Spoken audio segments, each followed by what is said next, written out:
Welcome on back, everyone. It's your favorite part of the week. It's time for Tech Friday. Yay! Big flashy intro here. People dancing in the background. Disco balls. Maybe other types of balls. And then back to me. Yay! Welcome on in.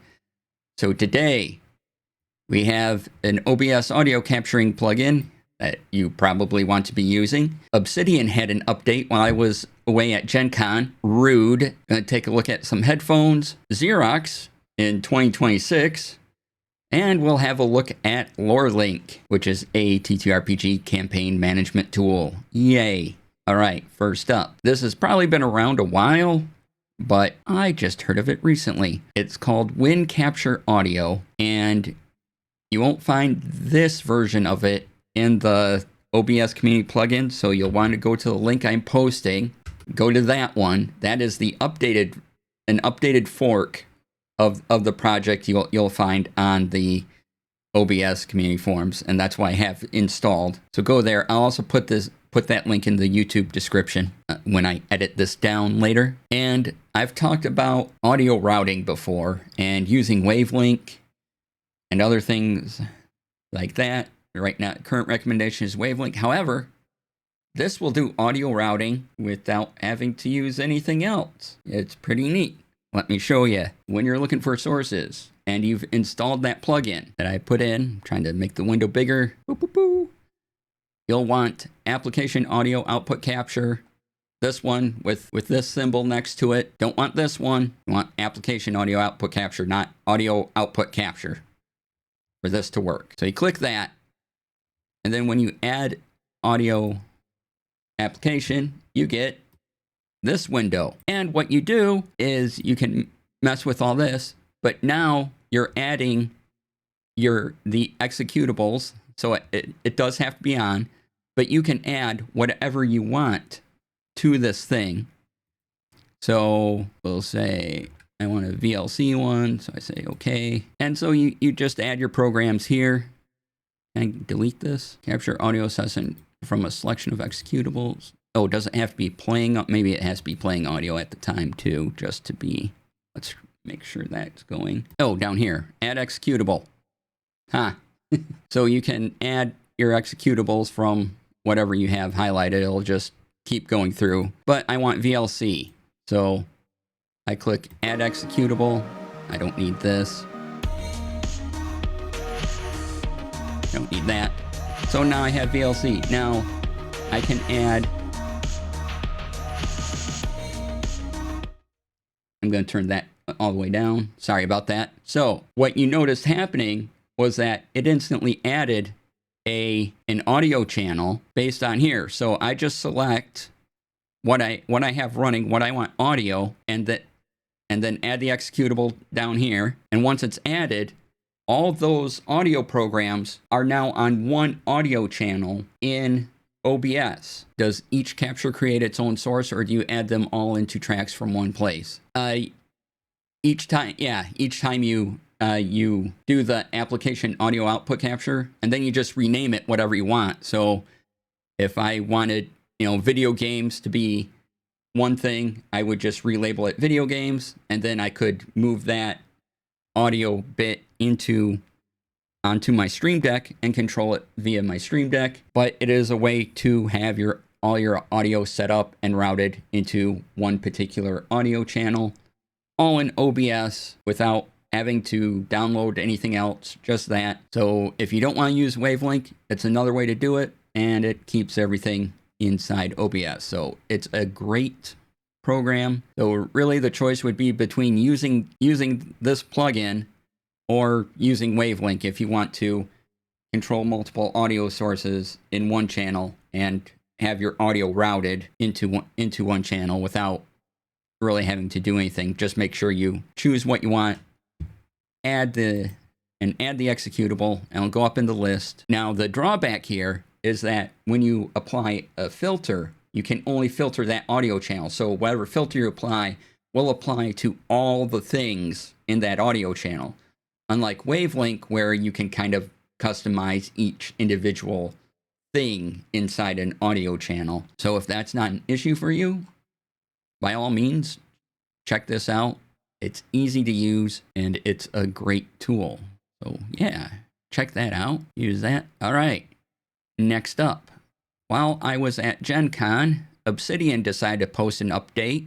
So I had to wait till I got back to take a look at it. Rude. How dare they not consider my schedule? But here is the update. And we'll be taking a look at a couple things in it. There have been some other updates since this update, but those have just been kind of bug fixes and things. The main stuff is in this one right here. And let's get into, let's see here. So now, when you have the Obsidian settings window open, it's its own window. This is a separate window. I can move it off screen. I can move it wherever I want. If I tab away from it, this still exists. It doesn't automatically disappear. So that's a great feature. I can just leave up the settings window if I want. I can minimize it, go to writing. If I want to get back to settings, I could Alt-Tab back to the settings window without having to go down to the corner, hitting the mouse button again, whatever. And also, they added this search box. So now if I wanted to search for, let's see here, what's a plugin? So if I want, style settings, there we go. Community plugin, style settings came right up. So that's one of the handy new things they added. And then, I gotta get graphic. They added an image editing feature, which is pretty fantastic.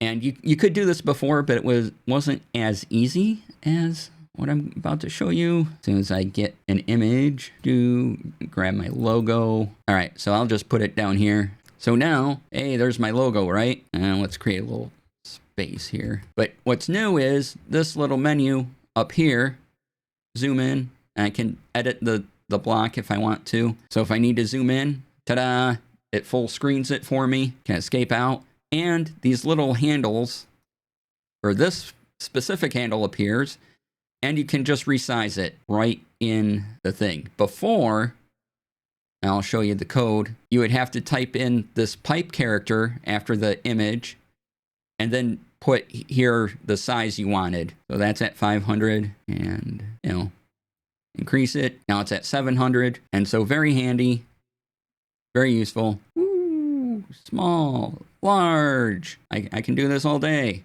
Yay. All right, let's just get rid of that. Doop. All right. Insert Grover near, far, here, right? So yeah, they just made it easier to manipulate images as a base feature. Steven, hello. Welcome on in. Good to see you. All right, next up. Springleaf put my attention to this YouTube video. You can watch it after this stream. Don't go watching it now. But it talks about these headphones that look cool by Milwaukee Tools. I know a tool company making earbuds. They are over 200, but they have a neat charging case. And here is just one place you can get them. You can find them at Home Depot, whatever. This is just one of the links that came up. So if you want to take a look at them, there you go. Charging case look good. They're for job sites, but they're USB Bluetooth, they're noise canceling, they're earbuds. Seems like there's a lot to like here. So yeah, let's take a look. So here you go. Here's the branded. They spell Milwaukee, of course. And then you get this stuff. You get a case. You get this USB 3 battery, which you can attach to charge to the case. And there's a graphic that I'm sure means something. Case has a 70-hour charge, and then one charge equals up to 10 hours on the earbuds. So yeah, and this site only wants 180 for them. So, things. All right, but I thought those looked kind of cool. If you want, just type in Milwaukee Red Lithium USB Bluetooth job site earbuds or some combination there of those words, and you can probably find other reviews of them. All right, next up, we're going to talk about something that we may not do a lot of, and that's Xerox stuff. Kind of, sort of, except we're using a website. So this site called Xerox Hell, and if you're of an age and you've played with a Xerox machine, you've done this before, where you take an image and not only does it make it look like a Xerox copy, but it does the thing where if you take that Xerox copy and then Xerox it,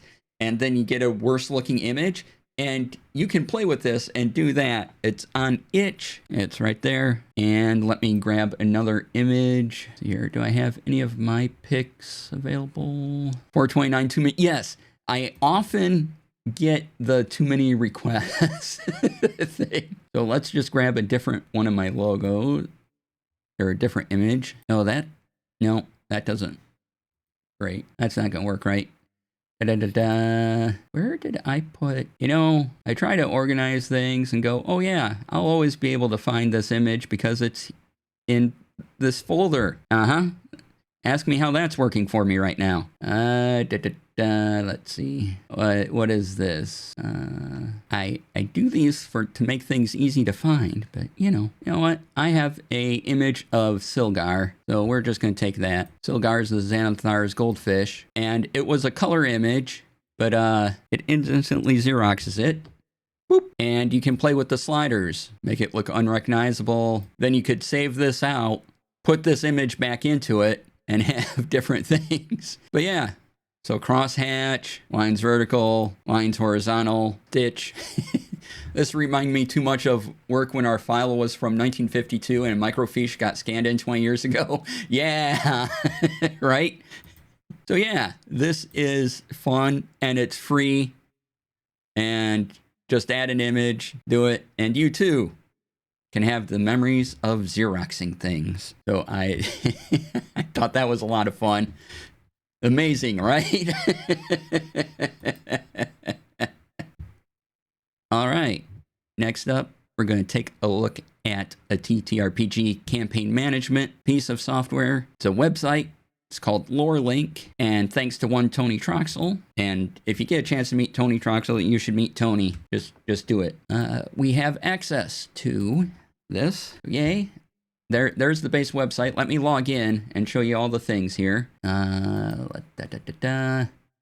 soon as I log in with my account. Do like meeting cool people from the internet. Yeah. All right. So once you log in, you get this interface. As you can see, I've made a test campaign right up here. See? Goals. This campaign is really great. And you may notice there's a hash mark, a space, and the term goals. Why would I do that? Well, that's because it understands Markdown. Win! So I like this already. And up here, if you don't know Markdown, there's a nice toolbar that gives you all the base Markdown options. You can even insert images. So heading 1, heading 2, factions, and right below what you type in Markdown. Now this is what a Markdown table looks like if you're not using Obsidian and you don't have a neat table thing. It's a bit of a mess. So I suppose one thing I'd like is just a draggable table tool, kind of like Obsidian has, because this gets messy. But as you can see, factions, name, Llama Circus, people for this is in if you're looking for this is something I do in my campaign thing. So I have a faction name, who's for that faction and who's against that. So Llama Circus, Alpaca Greats are for them, and Zero Sum is against them. Yes, that's a nod to Zero. I made a list and I added a link to my website just to try it out. And as you can see, these all work just like standard Markdown does, which is absolutely brilliant and one of my favorite things about all this. And so that's the campaign info. You can add custom fields, notes, you can go to timelines. And you can see up here, there's characters, there's sessions, encounters, creatures, events. All your things are here. So if I go to characters, I have Robert Bobob Business. I didn't add Robert Bobob Business's art. And then if you want to go to the character, you do have to click here and then go to. It'd be useful if I could just click the name, and have it pop up. But right now, you go to this. This is still being worked on, by the way. I should point that out. But right now, you hit that. You go to that. Here is Robert Bobob Business's thing. And again, all Markdown. Can player name, put an image. And again, short description. You can type in Markdown. They have a preview of what that looks like. And then the regular description preview. I might make these like where it says short description. I might make that larger, just so I know that these are separate sections a little better. So I increase the size of the short description and description. And then I know, okay, that's the preview of description and just a little more visual element there. And then character stats, I put in the strength 8. So you have a separate thing for stats. Again, Markdown compatible, which I absolutely love and am very excited about. And then in the corner here, you can save, can quick create, and create a new note. Sorry, sneezes. All right. And then you can link lore. So if you have a lore note, you can link it to this character. Well, that's awesome.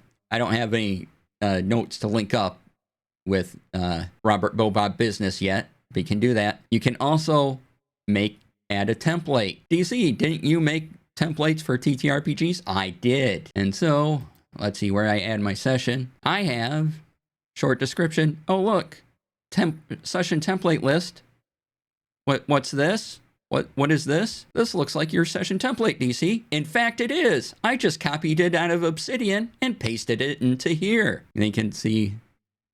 So every time I have a session, this is my template. Recap, summary, 3 session parts, NPCs, monsters, treasures, secrets. And then you get the preview here.